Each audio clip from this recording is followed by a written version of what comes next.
Are you a busy woman who at times struggles with reducing your daily stress? Do you know that you need to slow down but do not know how? If you're looking at reducing your daily stress, you're in the right place.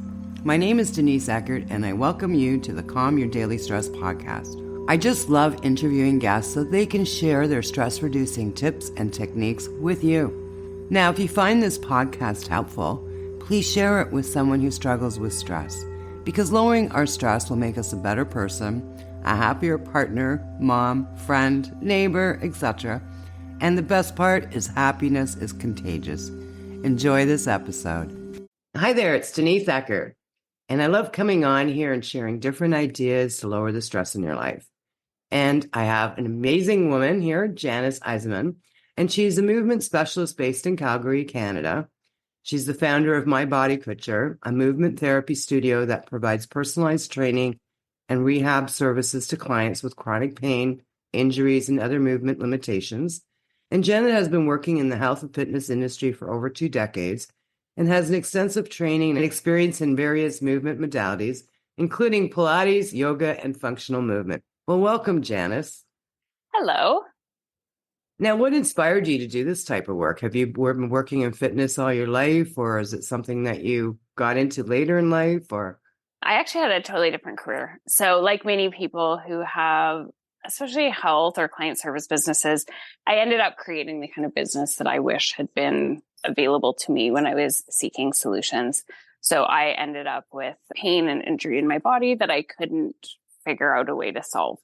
And if today I'd had myself helping me back then, I would have been able to come to a conclusion and solve the problem a lot faster than I was able to. So it just kind of set off a whole spiral that has apparently never ended for me. But it's great that you're helping others. And I mean, when you're living in pain or immobility issues, that puts a lot of stress on our bodies, and that puts a lot of stress on our minds, and it just spirals from there. Now, what was your story with the pain, and what did you experience? Essentially, I grew up and I was not a very athletic oriented individual. So I'm not at all athletic to this day. If you throw a ball at me, I'm more likely to have it land behind me than I am to catch it or bat it back. And so when I went away to post-secondary education, I discovered that there was a pathway away from team sports and all of the different things that we had done in junior and senior high school athletics. And one of those things that really kind of piqued my interest was running. So I started running, and I ended up with a condition that I now know is called runner's knee. The medical term is patellofemoral syndrome. So it's basically where your kneecap gets irritated and inflamed, and it's quite painful. It means that every time you bend your knee, it hurts. So I was struggling, and I was actually a teenager, and I was struggling to sit comfortably, which when you're a student, that's actually terrible to study and to sit in class. I was really having problems moving up and down stairs, and it would kind of flicker on and off. And then it just started to really disrupt my lifestyle. So if I had known then what I know now, I would have known that the problem actually was not ever at my knee. It was actually in my glute, and I could have stretched it and strengthened it and focused on that and done that with a fair amount of ease. But at that time, that information wasn't really that available. So I went to doctors, and I went to a rolfer, and I went to massage therapists, and I went to all kinds of different practitioners and got a lot of advice that, for the most part, some of it would do nothing and some of it would take the problem away until I would go run again, and then it would come back. So it was challenging for me, because it was the first time that I had really experienced something that I actually wanted to do physically. And then I wasn't really able to do that. So that became the beginning of a lifelong passion to figure out what's going on with my body. Why does it seem to be different than other people's? How can I actually enjoy moving in my body? And we all know this, but your body is how you experience absolutely everything in your life. So when it's not functioning, it really can shut down your passions, your hobbies, your interests, your energy level, etc., because our bodies were not ever meant to be sedentary and to sit around with. Yeah, and the thing is, too, I find that when you are in pain and you tend to sit around a lot more, or you are struggling all the time, then weight gain happens as well. Absolutely. And I mean, and that's not healthy. Yeah. Yeah, for sure. So I find that actually obviously that was a time in my life that I'm not currently living in. But as I have aged, I have really found that a lot of my own experiences match my clients' experiences, where if you get a sore back or sore knees, or I have people that come in with plantar fasciitis or sciatica, back pain impacts a huge percentage of people through their lifetime. And it really ends up creating negative stress in people's bodies. Then that shuts people's inspiration to go do those movements. And I'm not even talking about exercise. I'm talking about going for a walk, walking your dog, playing with your children, or socializing with friends, or just going on a golf outing, or whatever it is that you love to do. I've had all kinds of people that come to me and say, I want to travel, but I can't stand comfortably after I've been on a flight, or I can't walk for all of the hours that this European vacation is going to require me to do. And so they're really kind of stuck where they want to get on with certain things in their life, but they know that this physical limitation is actually stopping them. And we're not generally speaking about things that you would ever be medicalized for. So it's things that are annoying and irritating, but to the point where you're just like, ugh, I just want to kind of sit. But the more you sit, the worse the problem tends to get. Well, exactly. And I mean, I know for myself, I've had issues with my shoulder and my lower back. And it's like you kind of move, but you don't really move. Like you switch positions, but you don't really. And as you said, like a lot of the things that we need to do for ourselves, such as going for walks and just getting out in nature and to help us lower the stress in our lives, if that becomes a painful experience, you're leaving that stress there on the table. You're not relieving that stress. 100%. So I find that generally when you speak to almost any practitioner about reducing stress, one of the pathways that's always given by pretty much everybody. So everyone will kind of have different opinions about most things, but almost nobody has a different opinion about exercise. So there are research studies after research study that demonstrate that if you want to reduce your stress and manage your anxiety and improve your mental health, et cetera, et cetera, et cetera, exercise and movement are huge, huge components to that. And as an extension to that, often so is being outside, having relationships, being social, and those things also are really heavily impacted by pain or discomfort in the body. So it kind of ends up being a bit of that catch-22 where it tends to reduce your exercise, reduce your movement, reduce your relational capacities, reduce your time outside, and then we get that bit of snowball impact. And your mental fitness too, because when you're in pain, you're 100%. miserable. That's so true. Not in a good mood when you're in pain. No. And everybody can kind of relate to that idea of you go to sleep and you wake up with that crick in your neck. It's not a good day. You are just not going to have the best day ever when that happens. Absolutely. Now, can you elaborate on how exercise actually lowers our stress? Well, I mean, I'm gonna give it a very non-scientific answer. Thank The you. human body, the human body was meant to move. So there is no time in history that we are able to be as sedentary as we are today. Humans are fundamentally creatures of movement. Only what we have now is a life where we outsource washing our clothes to the washing machine, and we outsource washing the dishes to the dishwasher. And we actually don't even have to cook or touch our food anymore. We don't have to grow the food. We don't have to pick the food. We don't have to process or kill meat. We don't have to do any of that.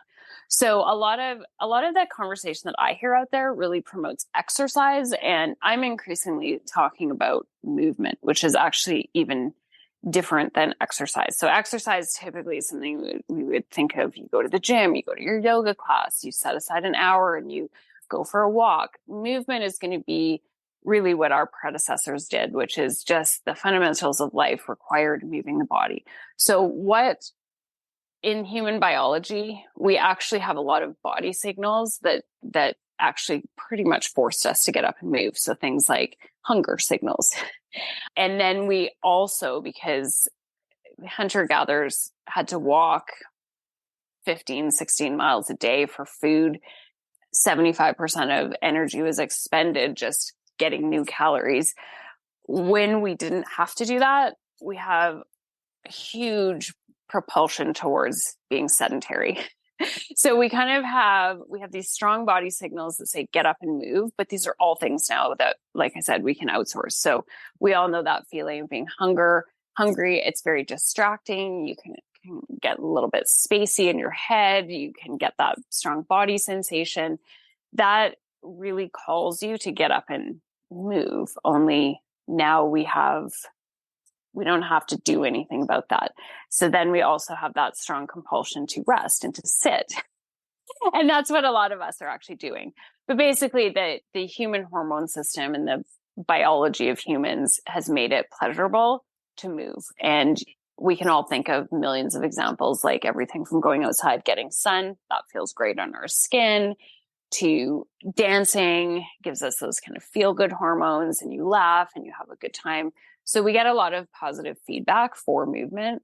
And then there's also the literal biology of just getting your blood and your lymph and your tissues moving. Actually, that keeps your body flowing. So again, there's a huge biological piece to that there's no correlation between people moving and people knowing why it feels good. So just go with it. It feels good. That's what our bodies were designed to do. Absolutely.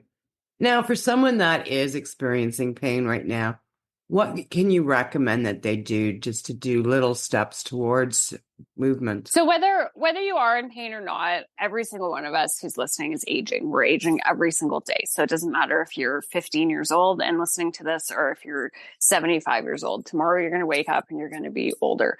And we have this huge conversation in our culture that says that you will feel bad when you age.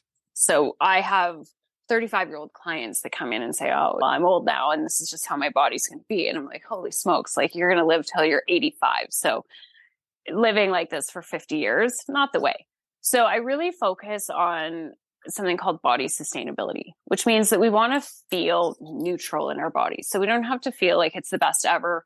We don't have to worry about strength training and cardiovascular health and all of this stuff. It's just like, can you sit in a chair, or I'm sitting on the floor right now, and just kind of have your body be a neutral experience in the background where you've got enough energy to have this conversation and to connect with other people and to get your work done and to still have the desire to go out and live your life after. And that's what you really want. So if you're waking up and your joints hurt and you're achy and you're creaky, we need that body sustainability program. So for me, I actually apply two different kinds of tools most commonly for this.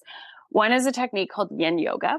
So the word yoga kind of throws people off, but it is a technique of yoga that's done on the floor and is long hold postures. So it's 3 to 5 minutes, one posture.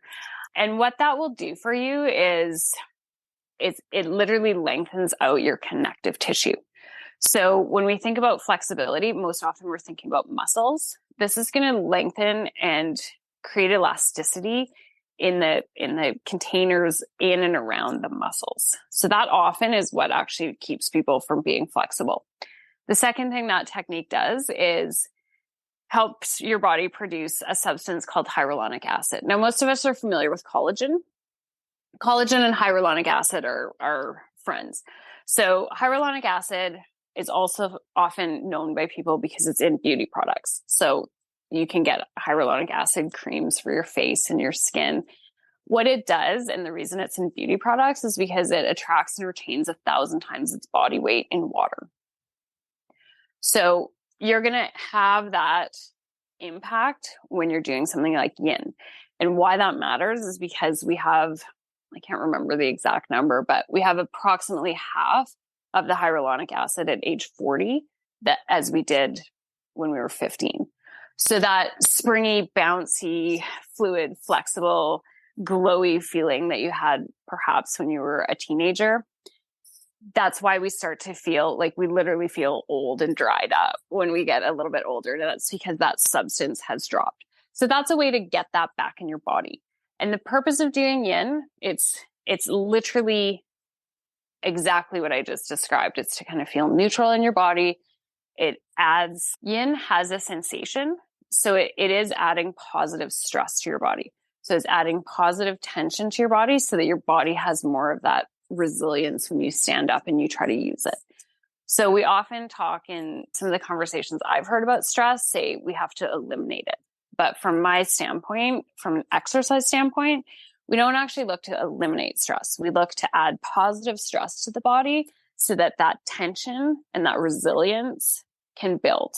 So we have to really have techniques, and I happen to love and use yin, and I do it every day myself, but where we're actually adding that positive stress to the body to sustain it. The second technique that I love is Yamana body rolling, and that uses a series of balls, and it opens up the space in the joint. So it helps get the compression out of the joint. For anybody who's concerned about posture, it's going to put your bones and muscles kind of back where they started. So it takes a lot of that stress and strain and tension out of the body. Again, it's a sensation with it's a technique with quite a lot of sensation. So it also, once again, adds that sustainability as well as that positive stress to the body. So both of those techniques are kind of my two favorite ways that you can sustain your body and prepare it for those daily movements while adding positive stress to your body and reducing your overall. Those are techniques where we're not lifting weights and we're not tearing down the body and we're not doing heavy cardio. So for some people, it's very strange to kind of move into that model, but most people will actually have quite a high level of, I can't think of the word right now, but they will do it. They will repeat it every day because it feels like, this is something I can do for my body, where I don't have to use a whole bunch of willpower. I don't have to even leave my house. And I can just work on thinking of that model of body sustainability as opposed to fitness or working out or going to the gym. That sounds amazing. So like if someone listening here wanted to find out more about these techniques, how would they find out more? They can definitely reach out to me. So my business name is My Body Couture, which is 3 words. First word is my, M-Y. Second word is body, B-O-D-Y. Third word is couture, C-O-U-T-U-R-E. So I'm at the .com, and I'm also any social media platform where I'm present and active. I'm on there under that same name. So you can reach out and just start asking some questions and we can start a conversation. So I may not be the practitioner that you're looking for, but if you're interested in finding someone local to your area, I can help you with that or just explain a bit more about it. And I do sessions locally, but I also do them digitally. So I can also serve people wherever they are.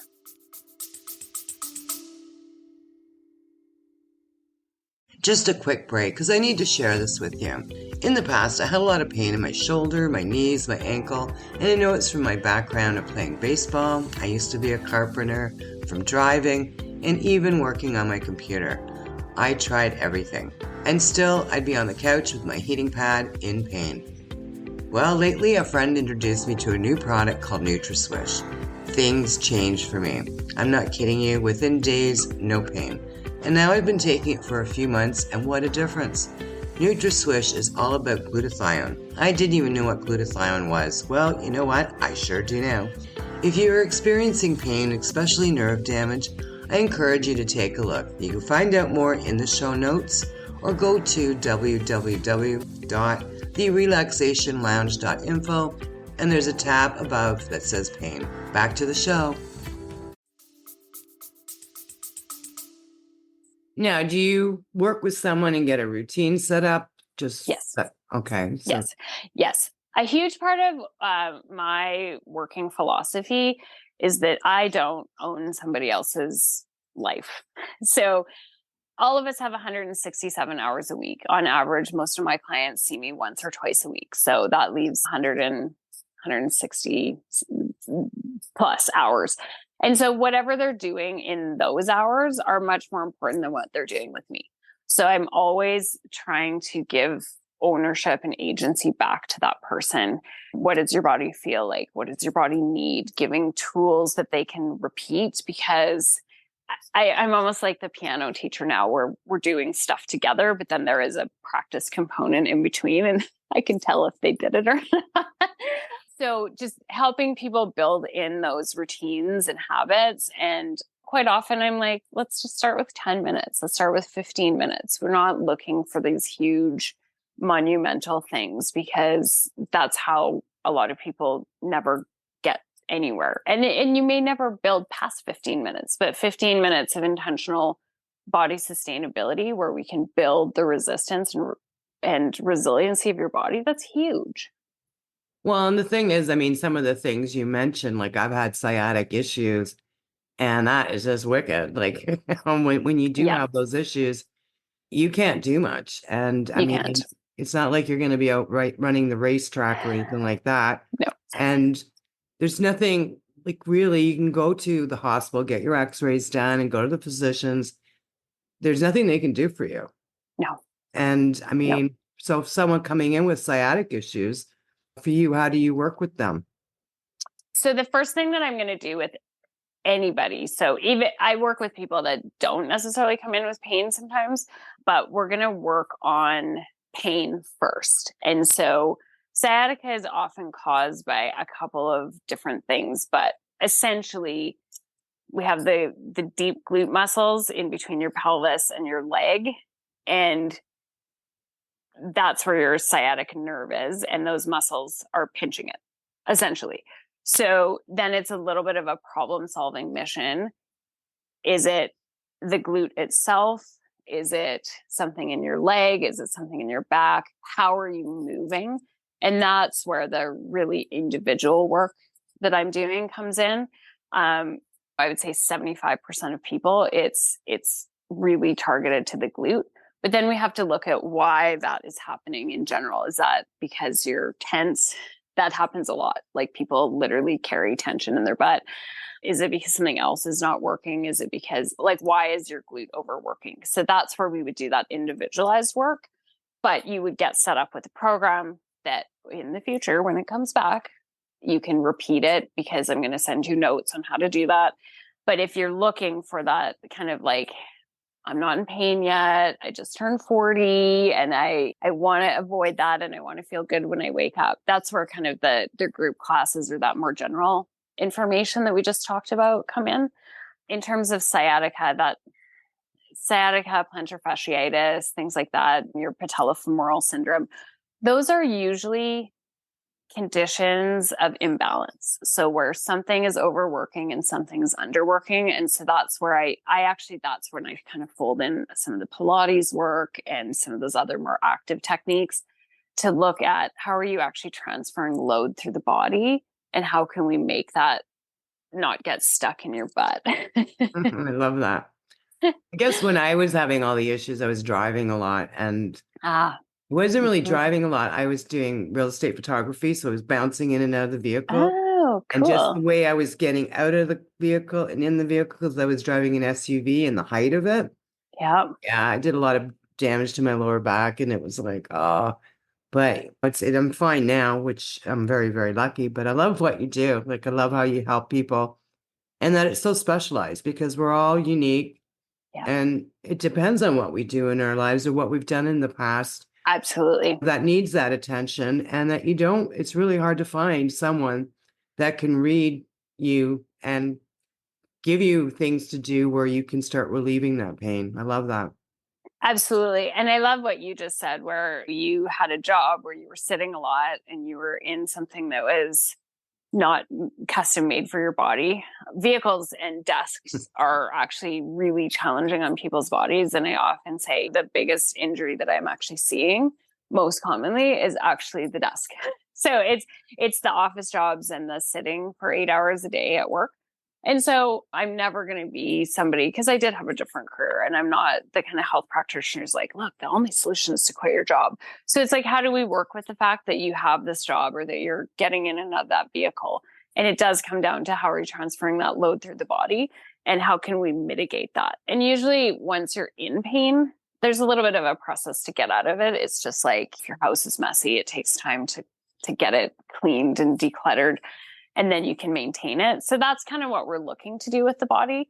And then that right there lowers your stress, because if you're waking up a sciatica, your body is already in crisis mode. Absolutely. Okay, so we're going to be wrapping this up. So what are your final words of wisdom to the audience today? I would say focusing on movement as opposed to exercise. So if you don't already have an exercise program, the first thing to do is, how do you incorporate movement into your life?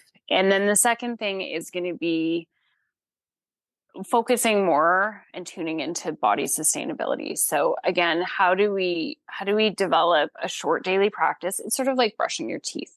You're doing that to prevent cavities. So we want to do the same thing with our body. How can we actually prevent that injury? How can we prevent pain?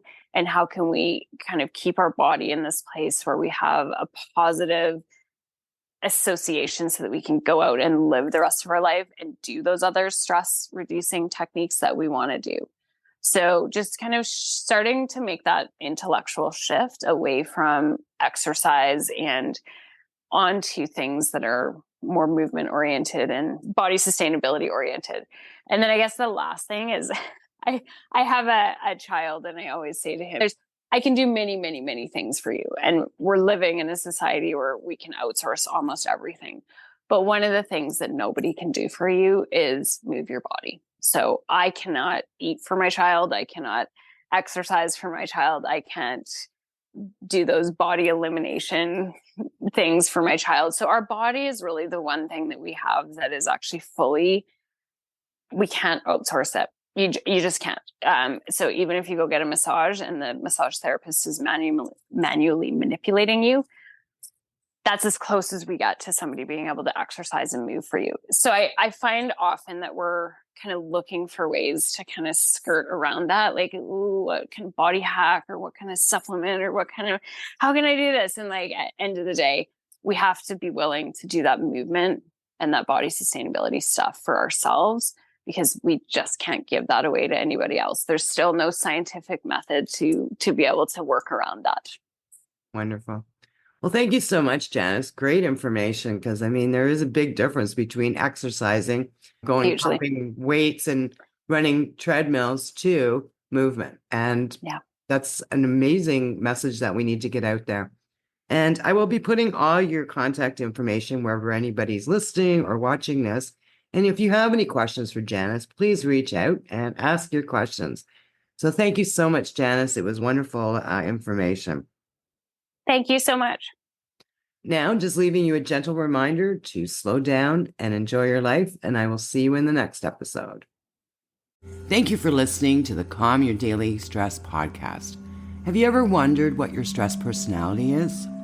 Are you a self-care goddess or a burnout queen? Well, you can find out by taking my free quiz. You just need to go to www.stressquiz.info to find out where you rank. Sending you love and peace, and I'll see you in the next episode.